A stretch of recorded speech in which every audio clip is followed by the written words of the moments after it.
தினந்தோறும் செய்தித்தாள்களில் வர முக்கிய செய்திகளில் இருந்து யூபிஎஸ்சி, டிஎன்பிஎஸ்சி போன்ற போட்டித் தேர்வுகளுக்கு எப்படி ஜிகே சம்மந்தமாக கரண்ட் அஃபேர்ஸில் கொஸ்டின்ஸ் கேட்கலான்றத கொள்குறி வினாக்களாக நடப்பு நிகழ்வுகளும் வினாக்களும் நிகழ்ச்சியில் பார்த்துட்ருக்கோம். அந்த வகையில் இன்றைக்கி ஒரு 5 முக்கிய தகவல்களை பார்க்க போகிறோம்.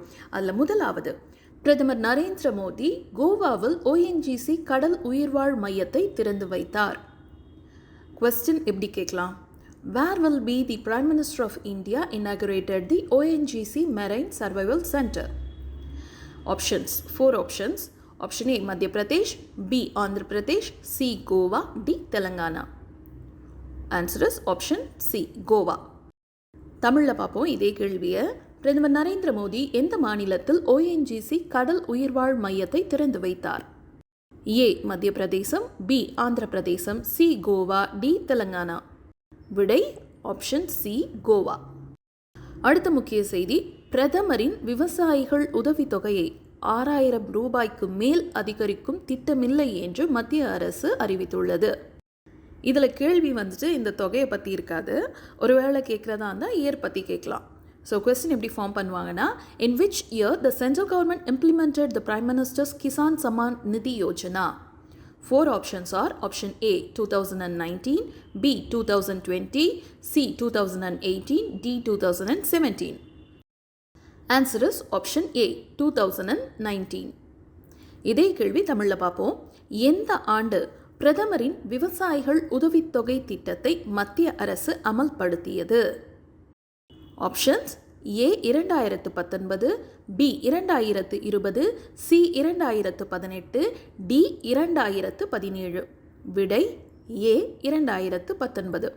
ஒருவேளை இந்த அமௌண்ட்டை வச்சு கொஸ்டின் ஃபார்ம் பண்ணாங்கன்னா, எவ்வளவு இப்போ விவசாயிகளுக்கான உதவித்தொகை என்ன அமௌண்ட் வழங்கப்பட்டு வருதுன்னு கேட்கலாம். ஓவராலாக 6000 ரூபீஸ் கொடுக்குறாங்க. நெக்ஸ்ட் தகவல், நாட்டின் முதல் மாநிலமாக உத்தரகாண்ட் சட்டப்பேரவையில் பொது சிவில் சட்ட மசோதா தாக்கல் செய்யப்பட்டது. Question, which state became the first state in the country to introduce the Universal Civil Code Bill in the Legislative Assembly? Option A, Kerala. B, Punjab. C, Uttarakhand. D, Haryana. Answer is Uttarakhand, option C.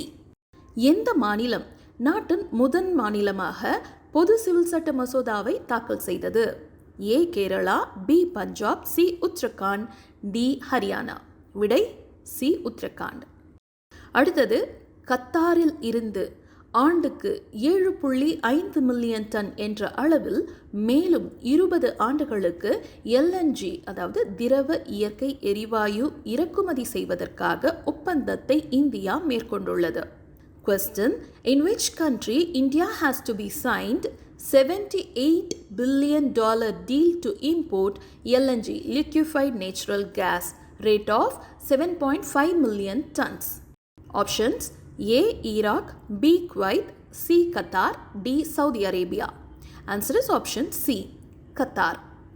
எந்த நாட்டிலிருந்து 7.5 million ton LNG இறக்குமதி செய்வதற்கான ஒப்பந்தத்தை India மேற்கொண்டுள்ளது? A, Iraq. B, Kuwait. C, Qatar. D, Saudi Arabia. விடை C, Qatar. இன்றைக்கு இறுதி முக்கிய செய்தி, கோவா பற்றினது. கோவாவின் பெதுல் நகரில் 2ஆம் ஆண்டு இந்திய எரிசக்தி வாரம் நிகழ்வை பிரதமர் மோடி தொடங்கி வைத்தார். கொஸ்டின் எப்படி ஃபார்ம் பண்ணலாம்? The Prime Minister Modi inaugurated the 2nd annual India Energy Week event at 4 options. Option A, Tamil Nadu. B, Kerala. C, Goa. D, Karnataka. Answer is option C, Goa. கோவால பெத்துல் நகரில். எந்த மாநிலத்தில் 2ஆம் ஆண்டு இந்திய எரிசக்தி வாரம் நிகழ்வை பிரதமர் மோடி தொடங்கி வைத்தார்? A, Tamil Nadu. B, Kerala. C, Goa. D, Karnataka. விடை C, கோவா, பெதுல் நகர். இந்த தகவலோட இன்றைய நிகழ்ச்சி நிறைவு பெறுது.